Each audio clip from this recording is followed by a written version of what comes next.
হ্যাঁ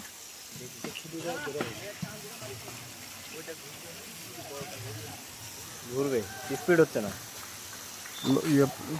পুরো আগে এখনো সব চালু হয়েছে, দেখো তো আগে।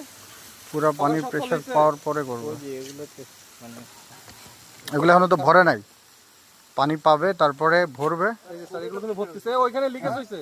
কোন জায়গায়? এটা দেখো তো লিকেজ হয়েছে নাকি, কোনো পানি বেশি ভর্তিছে। ও ফগারের বন্ধ বন্ধ করো তো সবগুলো লাইন। আপনার এটা ইনলাইন, এমন কিছুক্ষণ চলার পরে জি স্যার। যখন এটা পানিটা ভরবে হ্যাঁ জি স্যার। তারপরে আবার পানির প্রেশারটা পাবে, কারণ এখন তো খালি জি স্যার।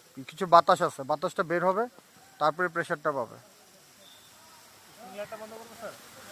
আর নাজমুল তুমি চলে আসো ওখান থেকে। ফুল প্রেশার কি দিছেন? আমাকে বন্ধ করে দিছেন?